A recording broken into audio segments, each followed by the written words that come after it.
నమస్తే welcome to our channel. ప్రస్తుతం మనతో ప్రముఖ ఆధ్యాత్మికవేత్త ఆస్ట్రాలజర్ ముల్లపూడి సత్యనారాయణ మూర్తి గారు ఉన్నారు. వారితో మాట్లాడదాం. నమస్తే. నమస్కారం మా ఫణి కుమార్ గారు. విశ్వవసు నామ సంవత్సరం అండి, కొత్త సంవత్సరం ఉగాది నుండి స్టార్ట్ అవుతుంది. సో ఎప్పుడు కూడా అయిపోయిన సంవత్సరం ఎప్పుడు మనం కష్ట నష్టాలు అన్ని అనుభవిస్తాం కాబట్టి రాబోయే సంవత్సరం మీద ఒక హోప్ ఉంటుంది.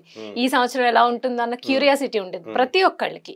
సో అందుకని మనం విశ్వవసు నామ సంవత్సరంలో ఓవరాల్ గా ఎలా ఉంది, అన్ని రాసుల వారికి అందరికీ ఎలా ఉంది అనేది మాట్లాడుకుని దాంతో పాటుగా రాశి ఫలితాలు కూడా చేద్దామండి. ఫస్ట్ ఓవరాల్ గా మీరు అసలు ఎలా ఉందో చెప్పి తర్వాత మేషరాశి వారికి ఎలా ఉందో చెప్పండి గురుగారు. అలాగే విశ్వవసు నామ సంవత్సరం అంటే అందరికీ సంపదలనిచ్చే సంవత్సరం అని అర్థం. సూపర్. అసలు లాస్ట్ ఇయర్ 2024 సంవత్సరం అంటే క్రోధి నామ సంవత్సరం. అందరూ కోపతాపాలతో కోర్టులకి భార్యాభర్తలు గొడవలు జరిగినాయి.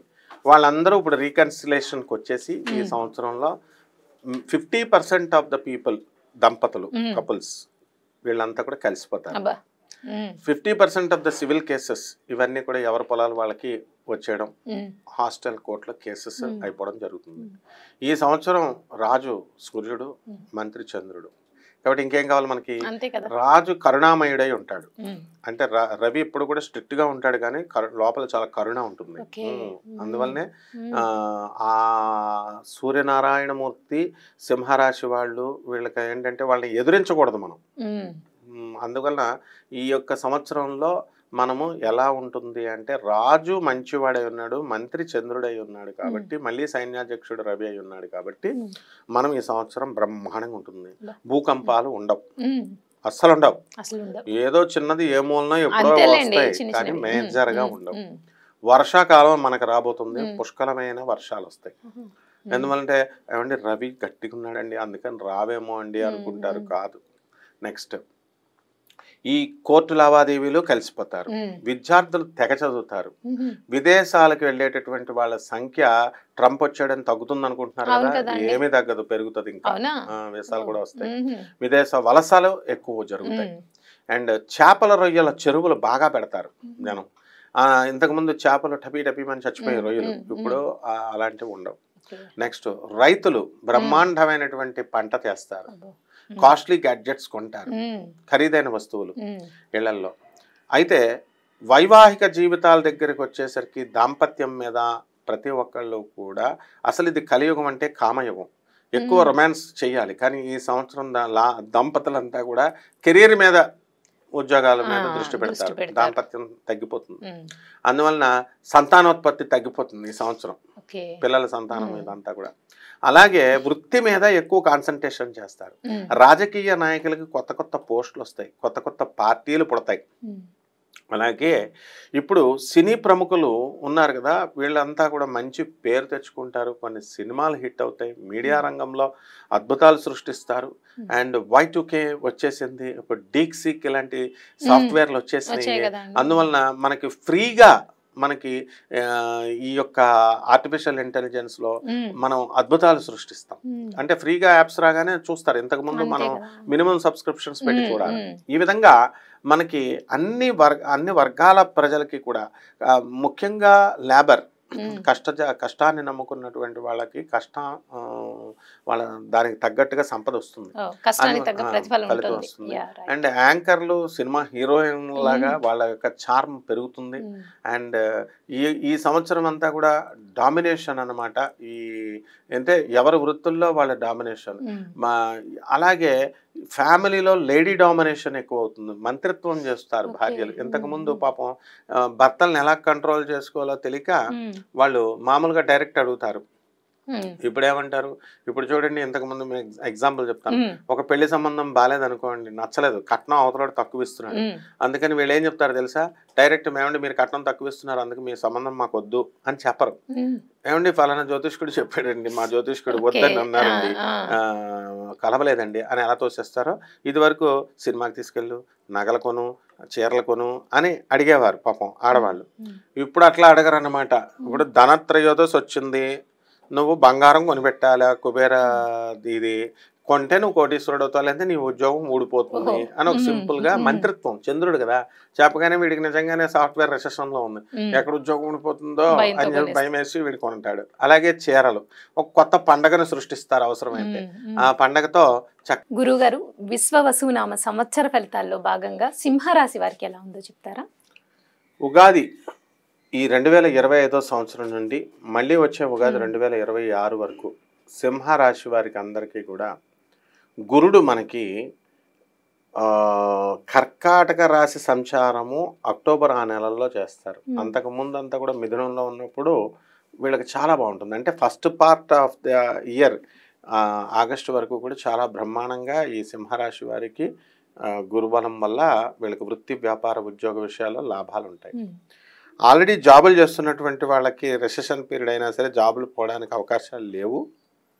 అయితే సప్తమ స్థితిగతుడైనటువంటి ఈ యొక్క శనిగ్రహం అష్టమంలోకి వెళ్తాడు. అష్టమంలో ఉన్నటువంటి రాహుగ్రహము సప్తమంలోకి వస్తాడు. ఆ తర్వాత కేతువు మే 30, 2025 తర్వాత జన్మంలోకి రావడం జరుగుతుంది.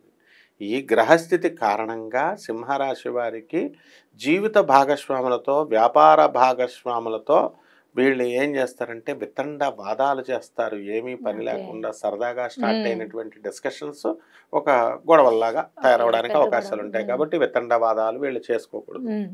ఇక అష్టమంలో ఉన్నటువంటి శనిగ్రహ ప్రభావం వలన ప్రతి పని లేటుగా వెళ్ళడము, బద్ధకంగా చేయడము, ఆ తర్వాత ఈ రేపు చేద్దాంలే అని కాలయాపన చేయడం ఇలాంటివి జరుగుతూ ఉంటాయి. ఇకపోతే సింహరాశి వారికి ఈ సంవత్సరం చక్కగా దాన ధర్మాల్లో ముందంజ ఉంటారు. అండ్ టెంపుల్స్కి విపరీతంగా వెళ్తారు. దూర దేశ ప్రయాణాలు చాలా ఎక్కువగా చేస్తారు.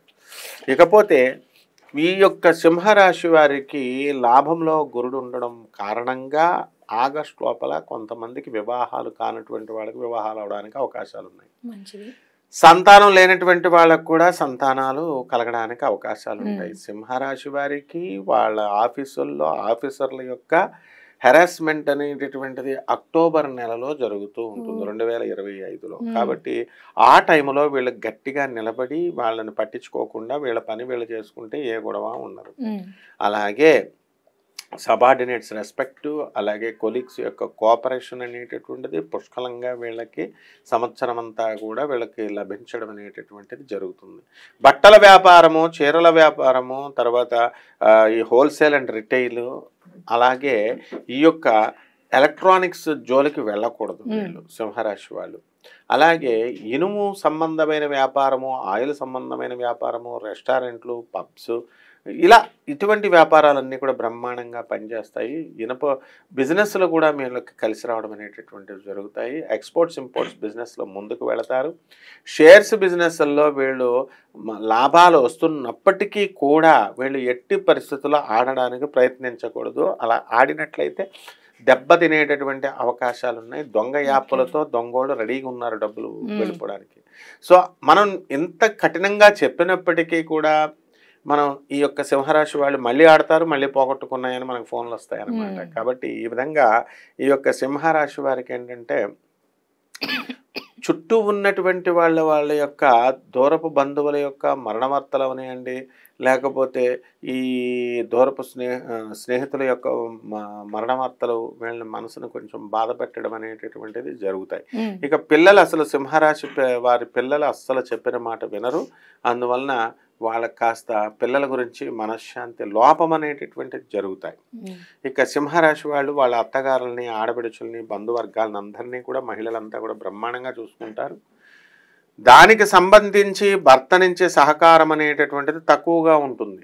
ఎంతగా నేను ఎంత బాగా చూసుకున్నా సరే గుర్తించట్లేదు అనేటటువంటి బాధ, ఆ వ్యధ అనేటటువంటిది ఒక మూలన వీళ్ళకు ఉంటుంది. ఇక బంగారపు వస్తువులు వీళ్ళు కొనడానికి అవకాశాలు ఉంటాయి.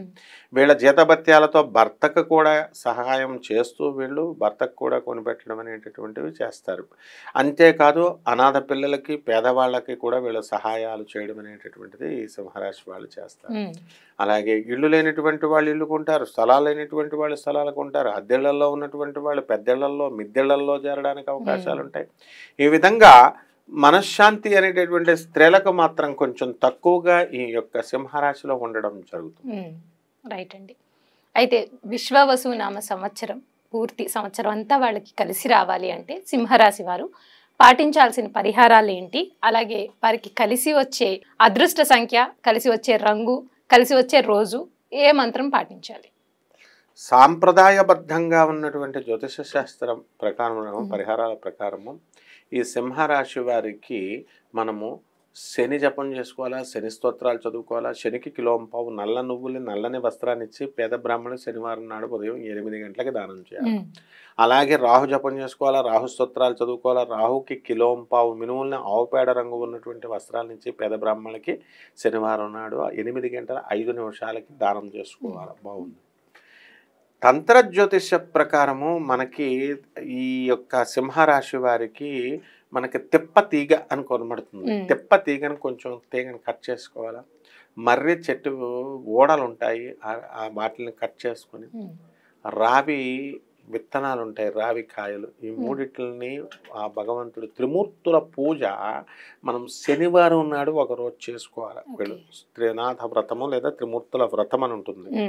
అక్కడ ఇది పెట్టి మనకి 41 రోజుల పాటు అవన్నీ తీసుకున్న తర్వాత రావి చెట్టు నీళ్ళని మనకు విత్తనాల నీళ్ళల్లో కలిపి తాగాల. దీనివల్ల చక్కటి ఆరోగ్యం కూడా, రావి చెట్టు ఎరెక్టైల్ డిస్ఫంక్షన్ అనేటటువంటి అంగస్తంభన వ్యాధితో బాధపడుతున్నటువంటి వాళ్ళకు కూడా బ్రహ్మాండంగా పనిచేస్తుంది. అలాగే ఇది ఇట్ సక్స్ అనమాట, అది దేవతా వృక్షం కాబట్టి రావికి చెట్టు ఎలాగైతే నీళ్ళని ఇది స్పాంజ్ ఎలా లాగుతుందో ఆ విధంగా పాపాన్ని దేవతా వృక్షం ఇలా లాగి పడేస్తుంది. కాబట్టి నీళ్లు వేయాలా రావి చెట్టుకి శనివారం నాడు. ఓం శనిశ్చరాయ నమః అనే మంత్రంతో వీళ్ళు కనుక జపించుకున్నట్లయితే బ్రహ్మాండంగా ఉంటుందమ్మా.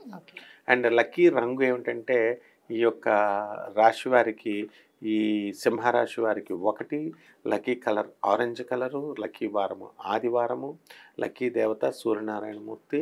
అండ్ వీళ్ళు సూర్య నమస్కారాలు చేసుకోవాలా, సూర్యుడికి తర్పణాలు ఇవన్నీ అర్ఘ్యాలు వదిలినట్లయితే ఆదిత్య హృదయాలు చదువుకుంటే సరిపోతుంది. రైట్ అండి.